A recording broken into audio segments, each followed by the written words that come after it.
Hello students, grand mathematics analysis class में आपका स्वागत है। मैं हूं अमित कुमार। आज हम लोग क्लास 10th के बहुत ही इम्पोर्टेंट क्वेश्चन देखेंगे। इससे भी पहले जो क्वेश्चन सब है वो आप प्ले लिस्ट में जा कर के देख सकते हैं और उसको काफ़ी प्रयास कीजिए, इसी से रिलेटेड परीक्षा में आने वाला है। तो आज का पहला क्वेश्चन कहता है, यहाँ पे पहला क्वेश्चन कह रहा है, कहता है निम्न में कौन सी अभाज्य संख्या है। तो यहाँ अभाज्य संख्या जो होता है वह एक और स्वयं से कटता है। तो यह 29 जो हो गया ये मेरा अभाज्य संख्या हो गया, क्योंकि यह एक और स्वयं से कटता है।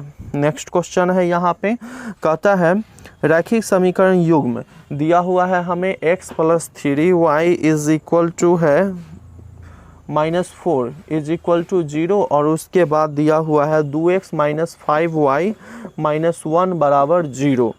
कहता है यहाँ पे रैखिक समीकरण युग्म x + 3y - 4 = 0 और 2x - 5y - 1 = 0 है। अविरोधी, विरोधी, आश्रित और निम्न में से कौन। तो हम लोग जानते हैं यहाँ पे a1/a2 बराबर नहीं होता है b1/b2 के। तो ये हो गया अविरोधी समीकरण निकाय, ठीक है। उसके बाद a1/a2 बराबर b1/b2 बराबर नहीं है c1/c2। ये समांतर का भी कंडीशन है। तो ये जो होगा इस रूप में, तो ये हो जाएगा विरोधी और तीनों जब बराबर हो जाएगा a1/a2 बराबर b1/b2 बराबर c1/c2, तो ये संपाती हो गया या यही हो गया आश्रित समीकरण निकाय। तो यहाँ पे हमें इसी से तुलना करना है, फर्स्ट से पहले तुलना करेंगे। तो यहाँ a1 का मान x का गुणांक 1 है, अब बट्टा में a2 नीचे वाले x का गुणांक होता है तो इसका गुणांक 2 है बराबर। अब फिर b1/b2, तो b1 का मान यहाँ y के बगल में 3 है और b2 का जो मान है y के बगल में -5 है। अब आप लोग देख रहे हैं यहाँ पे यह जो है सो बराबर नहीं है। तो जब ये बराबर नहीं है तो यह हो गया मेरा अविरोधी। तो इसका आंसर हो गया अविरोधी। अगला कहता है यहाँ, यदि किसी समांतर श्रेणी का छठा और 12वां पद 13 और 25 है तो इसका पहला पद क्या है, मतलब हमें a1 निकालने के लिए कहता है। तो यदि किसी समांतर श्रेणी का छठा, तो छठा पद को a6 से लिखते हैं। यह जो है सो दे रखा है हमें 13, तो a6 को a प्लस हो गया 5d बराबर 13। और उसके बाद हमें कहता है यहाँ इसका 12वां पद 25 है। 12वां पद को हम a12 से लिखते हैं, ये 25 है, तो a प्लस 11d बराबर हो गया 25। तो इसमें कहता है पहला पद क्या है, मतलब a निकालने के लिए कहता है। तो यहाँ पे हम ये इक्वेशन 1 है और ये इक्वेशन 2 है, 2 में से एक को घटा लेते हैं। तो यह हो गया a प्लस 5d बराबर 13। घटाएंगे, ठीक है, तो ये कट गया। 11d में से 5d जाएगा 6d, ठीक है, और इधर हम घटाएंगे तो 12, 6 दूनी 12, d का मान आ गया 2। अब हम इसको समीकरण 1 में डाल देते हैं यहाँ पे। तो a जोड़ 5 गुना 2 बराबर 13, तो a जोड़ 5 दूनी 10 बराबर 13, तो a बराबर 13 माइनस 10 आ गया, a का मान 3, ठीक है। नेक्स्ट क्वेश्चन है यहाँ पे, निम्न में से कौन सा, कहता है यहाँ पे निम्न में से कौन सा अपरिमेय नहीं है। हमसे पूछता है कौन अपरिमेय नहीं है। तो पहला क्वेश्चन ऑप्शन है यहाँ पे अपरिमेय नहीं है 64/81। तो 64 का वर्गमूल 8 और 81 का 9, ये हो गया परिमेय। तो कहता है कौन अपरिमेय नहीं है, तो पहला ही मेरा यहाँ आंसर हो गया। कहता है कार्तीय तल में किसी बिंदु 3-4 के कोटि का मान है। ये क्वेश्चन बहुत पूछता है। 3-4 में हमें कोटि का मान पूछता है। पहला होता है भुज और दूसरा होता है कोटि। यहाँ अगर कोटि का मान पूछेगा तो हो गया -4, अब पहला अगर भुज का मान पूछेगा तो भुज का मान हो गया 3, तो इसका आंसर हो जाएगा -4। अगला क्वेश्चन है, यदि यहाँ दिया हुआ है हमें px इज इक्वल टू दिया हुआ है x² - 2x - 6। तो कहता है अल्फ़ा इंटू बीटा का मान होगा, अल्फ़ा इंटू बीटा, तो ये हो गया मूलों का गुणनफल। अब मूलों का गुणनफल जो है वह c/a के बराबर होता है। तो सबसे पहले हम यहाँ a लिख देंगे, तो x² का गुणांक 1, b लिख देंगे x के गुणांक -2 और अचर पद c जो हो गया -6। तो फार्मूला होता है c/a, तो c का मान -6 है और a का मान 1 है, बराबर आ गया -6। तो आंसर हो जाएगा बी नंबर। अगला क्वेश्चन यहाँ पे कहता है हमें, कहता है यहाँ पे निम्न में कौन cos थीटा के बराबर है। तो cos थीटा के कौन बराबर है, तो हम जानते हैं sin A² theta plus cos A² theta का जोड़ जो होता है वो 1 के बराबर होता है। तो कहता है निम्न में से कौन जो है यहाँ पे cos थीटा के बराबर है, तो cos A² थीटा जो हो गया 1 और ये उधर जाएगा तो sin A² थीटा, तो cos थीटा जो है वह हो गया √1 माइनस sin A² थीटा। तो इसका आंसर हो गया बी नंबर। नेक्स्ट क्वेश्चन है यहाँ पे 3, 5, 4, 3, 2, 3, 1, 3 का बहुलक है और हम लोगों को पता है जो सबसे अधिक बार आएगा वही इसका बहुलक होगा। तो यहाँ 3 जो है सबसे अधिक बार आया है, इसलिए बहुलक जो होगा वो 3 होगा। कहता है दो समरूप त्रिभुजों की दो संगत भुजाएं 3:4 के अनुपात में है। मतलब कि ये मेरा एक त्रिभुज है और एक त्रिभुज ये है, इसके भुजा का जो अनुपात है यह ABC है और यह PQR है। मान लेते हैं AB/PQ, AB/PQ का जो अनुपात है ये 3:5 है। तो कहता है तो इन त्रिभुजों के क्षेत्रफलों का अनुपात क्या होगा। तो क्षेत्रफल का अनुपात पूछे, भुजा दिया रहे, क्षेत्रफल का अनुपात पूछे तो कुछ नहीं करना है, इसका स्क्वायर कर देंगे। तो 3 तिहाई 9 और 5 25, 9:25। ठीक है, सबसे आसान है, भुजा दिया हुआ रहे, क्षेत्रफल पूछे, उसका स्क्वायर कर देंगे, हो गया आंसर। और ये एक क्वेश्चन इस टाइप का रहेगा। अगला कहता है किसी पूर्णांक m के लिए सम संख्या का रूप है। तो हमें m के लिए सम संख्या का रूप कहता है, इसे ऑप्शन से बनाएंगे। तो पहला ऑप्शन है यहाँ पर मेरा m+2। अगर m का मान हम 1 मानते हैं तो 1 जोड़ 2 ये तो 3 आ गया, विषम संख्या, तो ये नहीं होगा। दूसरा हो गया 2m+1। m का मान हम अगर यहाँ पे 3 मान लेते हैं तो 3 दूनी 6 और 1 7 आया, ये भी विषम संख्या हुआ, तो ये भी नहीं होगा। अगला है 2m, अगला है 2m। अब इसको हम लेके चलते हैं, m का मान अगर हम 1 मानते हैं तो 2 1 2 सम संख्या, m का मान अगर हम 2 मानते हैं तो 2 दूनी 4, तो इस पे भी सम संख्या। इसका मतलब सम संख्या का रूप जो होगा 2m होगा। नेक्स्ट क्वेश्चन है यहाँ, अगला क्वेश्चन कहता है यदि एक अर्धवृत्त का परिमाप 72 सेमी है तो इसकी त्रिज्या क्या होगी। यदि एक अर्धवृत्त का परिमाप हमें दिया हुआ है 72 सेंटीमीटर, तो पूछता है हमसे यहाँ उसकी त्रिज्या क्या होगी। तो अर्धवृत्त का परिमाप, ये मेरा आधा वृत्त है, ठीक है ना, तो यहाँ पे इसका परिमाप जो है अर्धवृत्त का परिमाप πr + 2r, यह दिया हुआ है 72। तो पाई के मान 22/7 r लिख दिए और ये 2r बराबर 72, इसके नीचे 1 तो हो गया एलसीएम 7, 22r और ये 7 दूनी 14r बराबर 72। तो 22 और 14 जोड़ेंगे तो 36r/7 बराबर 72, 36 दूनी 72। तो r बराबर 7 को 2 से गुना कर देंगे, 7 दूनी 14 सेमी। बिल्कुल आसान है। आप लोग जो भी क्वेश्चन हम बना रहे हैं बोर्ड पे आने से पहले आप वीडियो को स्टॉप कर दीजिए, उसके बाद स्वयं बनाइए, और जब नहीं बनेगा तब आगे करके देख लीजिए। कहता है बिंदु 2, 3 की दूरी मूल बिंदु से क्या होगी। पिछले वीडियो में भी इस टाइप का एक क्वेश्चन आया है। तो यह मेरा मूल बिंदु है, मूल बिंदु का निर्देशांक 0, 0 और यह बिंदु 2, 3 है, ठीक है। तो इसकी दूरी क्या होगी, ऐसे भी हम अब ध्यान में रखेंगे, इससे भी हम सरल बना देते हैं। मूल बिंदु से अगर कोई बिंदु की दूरी कहेगा तो दोनों के स्क्वायर का जोड़ निकालेंगे रूट में। तो ये 2 है तो 2 के स्क्वायर कर देना है, ये 3 है तो 3 के स्क्वायर कर देना है। तो हो गया 2 दूनी 4 और ये 3 तिहाई 9 आ गया √13। ऑब्जेक्टिव है, एकदम ऑब्जेक्टिव की तरह बनाएंगे, कोई ज़्यादा बड़ा मेथड नहीं ले जाना है। ऐसे इसको ओरिजिनल रूप से हम कैसे बनाते, ये जीरो में से 2 को घटाते और फिर यहाँ पे हम 0 में से 3 को घटाते, ठीक है। तो ये हो जाता 2 दूनी 4 और ये 3 तिहाई 9, तो भी आ गया √13। तो अब इतना हम नहीं करेंगे, आसानी से बना लेंगे।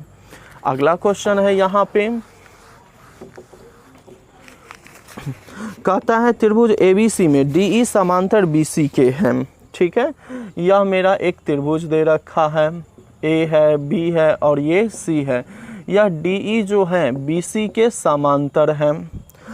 अब AD/DB का जो रेशियो है, ठीक है ना, AD/DB का रेशियो यह 3/5 है और उसके बाद AE 4.8 है।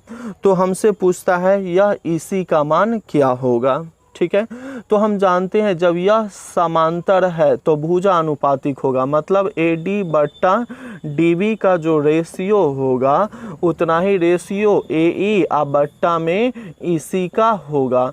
तो इसका जो मान है ये दिया हुआ है 3/5 और उसके बाद AE का मान 4.8 और ये EC हम लिख दिए हैं, ठीक है। अब तिरछा तिरछी गुना कर देते हैं, तो 3 गुना EC, आई 5 को इससे गुना करेंगे तो 5 गुना 4.8, 3 उधर जाएगा तो बट्टा में, तो EC बराबर 5 गुना 4.8 अब बट्टा में आ जाएगा यहाँ 3 से 3 इकाइयाँ और 3 छक 18, 16 पचे 80, मतलब कि हो गया 8 सेंटीमीटर, ठीक है। कहता है यदि 2 चर में 2 रैखिक समीकरणों के हल अनंत हो, मतलब कि बहुत सारा मान हो, यदि 2 चर में 2 रैखिक समीकरणों के हल अनंत हो तो उनके आलेख होंगे समांतर, 2 समांतर रेखाएं, 2 प्रतिच्छेदी रेखाएं, 2 समपाती। अगर इसमें मान लीजिए A1x, अब यहाँ अनंत हल का मतलब तीनों बराबर मतलब A1/A2 बराबर B1/B2 बराबर C1/C2 होता है, तभी इसका अनेक हल होता है। तो कहता है कि तो उसका आलेख कैसा होगा, तो समपाती होगा। इसका आंसर हो गया C नंबर। कहता है cot 90 माइनस थीटा, आप लोगों को तो पता ही होगा क्या होगा, बताइए। तो cot 90 माइनस थीटा जो होता है वह tan थीटा के बराबर होता है। अब कहता है 4 3 किस पाद में है। अब सबसे पहले हम फिर से आज समझ लेते हैं, यदि आप लोग नहीं जानते हैं। x, यह x डैश है, x की तरफ हम पॉजिटिव अंक लिखते हैं और डैश की तरफ हम निगेटिव अंक लिखते हैं। y की तरफ हम पॉजिटिव अंक लिखेंगे और y डैश की तरफ हम निगेटिव अंक लिखेंगे, ठीक है। और कोई भी बिंदु लिखते हैं तो पहले x का मान और उसके बाद y का मान। तो ये पहला घर जो है इसमें x का मान सब प्लस है और y का मान प्लस है, तो पहला घर जो हो गया प्लस प्लस का हो गया। दूसरा घर में आते हैं तो यहाँ x का मान, दूसरा घर जो है x डैश और y से मिलके बना है, तो x का मान यहाँ माइनस में है और y का मान प्लस में है, ठीक है। तीसरा घर जो है यहाँ x का मान जो है माइनस में है और y का मान जो है ये भी माइनस में है। चौथा घर जो है यहाँ x का मान जो है प्लस में है और y का जो मान है वो माइनस में है। अब हम बिंदु चिन्ह देख के बता देंगे कि कौन बिंदु कहाँ है। तो कहता है 4,3, तो 4 के आगे भी प्लस और 3 के आगे भी प्लस है, तो यह जो है प्रथम चतुर्थांश में है। अगला क्वेश्चन है बिंदुओं -2 3 और 4 1 को मिलाने वाले रेखाखंड के मध्य बिंदु का निर्देशांक। ये क्वेश्चन पिछले भी सेट में था, इस सेट में भी है, तो आप लोग इस क्वेश्चन को एकदम बना के रखिएगा और अभी जो आया है वो भी। तो कहता है यहाँ एक बिंदु -2,3 है और दूसरा बिंदु जो है यहाँ पे दे रखा है 4,1 और इसका मध्य बिंदु R है। R का निर्देशांक पूछता है। तो मध्य बिंदु का हम निर्देशांक जानते हैं, पहला को पहला में जोड़ के 2 से भाग देंगे, दूसरा को दूसरा में जोड़ के 2 से भाग देंगे, तो ये घट जाएगा 2/2 और ये जुट जाएगा तो 4/2। ठीक है, तो 2 से 2 एकइये 2, 2 दूनी 4, आ गया इसका आंसर 1,2।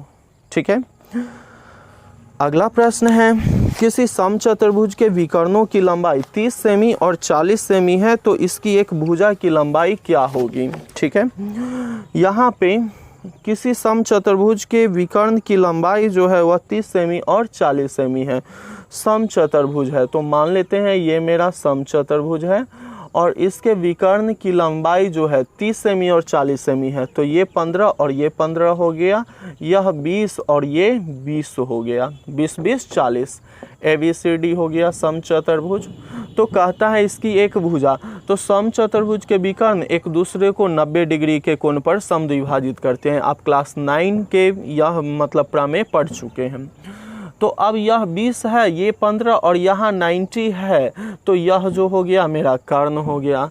तो कर्ण का वर्ग अन्य दो भुजाओं के वर्गों के योग के बराबर होता है। तो AB² को लिखेंगे 15 के स्क्वायर, जोड़ हो गया 20 के स्क्वायर, तो ये हो गया 225 और ये हो गया 400, जोड़ेंगे तो 625। AB² बराबर, तो AB बराबर हो गया √625, इसका वर्गमूल आ गया 25। ठीक है, नेक्स्ट क्वेश्चन यहाँ पे है, के किस मान के लिए, यहाँ पे कहता है के किस मान के लिए kx² + 4x + 1 = 0 के मूल वास्तविक तथा असमान है।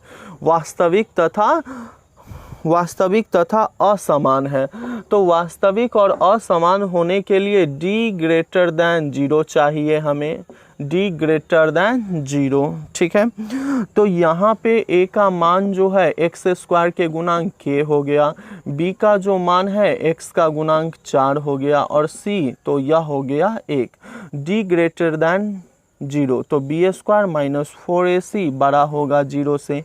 b का मान यहाँ 4 है तो 4 के स्क्वायर - 4, a का मान k, c का मान 1 ग्रेटर दैन 0, 16 - 4 के ग्रेटर दैन 0। ठीक है, तो ये 16 उधर जाएगा तो -4 के ग्रेटर दैन -16। ठीक है, तो अब यहाँ जो है यह इनइक्वालिटीज का साइन है और समीकरण का साइन है।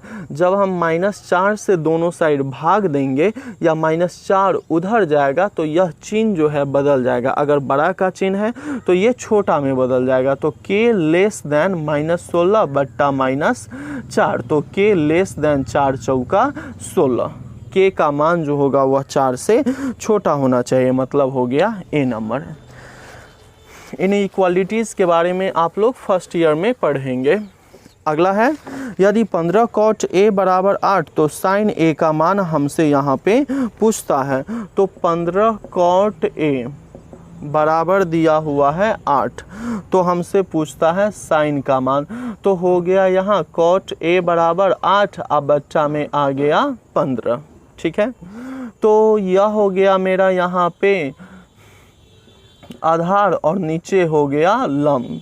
तो हमें पूछता है साइन का मान, तो सबसे पहले हम कर्ण निकाल लेते हैं, तो हो गया √अंडर लंब आधार स्क्वायर प्लस लंब स्क्वायर, लंब के पोजीशन पर 15 है, तो 8 8 64 और ये 225, जोड़ेंगे तो हो गया 9 8 2, मतलब इसको लिखेंगे 17 × 17, आ गया 17।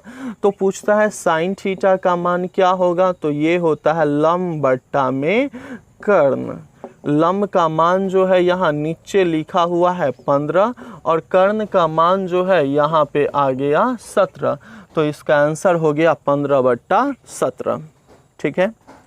नेक्स्ट क्वेश्चन है 3.27 है, मतलब 3.27 के ऊपर रैंकिंग है। यह क्या है मेरा? एक पूर्णांक, तो पूर्णांक नहीं होगा। एक परिमेय संख्या सही है, एक प्राकृत संख्या नहीं, अपरिमेय नहीं, तो इसका आंसर हो जाएगा रेशनल नंबर, परिमेय संख्या हो गया। ठीक है। अगला कहता है दो वृत्तों के क्षेत्रफलों का अनुपात 4:1 है, तो उनकी त्रिज्याओं का अनुपात क्या होगा? तो वृत्त के क्षेत्रफल होता है πr², इसकी त्रिज्या को r1 और इसकी त्रिज्या को r2 मान लिए, तो यही जो क्षेत्रफल का अनुपात है 4:1 है। तो पूछता है उसकी त्रिज्या का अनुपात क्या होगा? पाई से पाई कट गया, ये दोनों स्क्वायर उधर जाएगा तो r1/r2 इधर दोनों रूट में आ जाएगा, तो 4 के वर्गमूल 2, 1 के वर्गमूल 1, मतलब कि इसके त्रिज्या का जो रेशियो हो जाएगा 2:1 हो जाएगा। अगला क्वेश्चन है यहाँ पे कि tan square minus sec square theta किसके बराबर होता है? tan square minus sec square theta, तो हम तो जानते हैं माइनस अगर कॉमन ले ले तो सेक स्क्वायर थीटा के आगे प्लस, इसके आगे हो गया माइनस। ये तो फार्मूला ही होता है, sec square theta minus tan square theta, इसका मान होता है 1, तो आंसर हो गया इसका -1। कहता है यहाँ पे cos A का मान 1/2 है, cos A का मान 1/2 है, तो 1 - 2 cos A स्क्वायर A का मान क्या होगा? ठीक है। तो 1 - 2 cos A का मान 1/2 के स्क्वायर लिखेंगे, तो 1 - 2 गुना 2 दूनी 4, इससे ये 2 बार में कट गया, तो 1 - 1/2, तो एलसीएम 2 हो गया, तो 2 - 1 घटाएंगे तो आ गया 1/2, इसका आंसर हो गया 1/2। अगला प्रश्न यहाँ पे कहता है हमें निम्नलिखित में किसका दशमलव प्रसार शांत है? बहुत ही इंपॉर्टेंट क्वेश्चन है, किसका दशमलव प्रसार शांत है? तो हम जानते हैं जिसका हर जो होगा 2 के पावर m, 5 के पावर n, या 2 के पावर m या 5 के पावर n, जिसका हर यही 2 रूप में रहेगा उसका दशमलव प्रसार शांत होगा, तो 3/8 है। ठीक है। तो यहाँ 8 हर है, इसका फैक्टर तोड़ते हैं 4 बार में, 2 से 2 बार में, 8 को हम लिखेंगे 2 1 2 1 3 आया, 2 के पावर 3, तो यह इसलिए इसका दशमलव प्रसार जो होगा वो हो जाएगा शांत। ठीक है। यदि स्टूडेंट्स आप लोगों को मेरा वीडियो अच्छा लगे तो प्लीज़ मेरे चैनल को सब्सक्राइब कीजिएगा।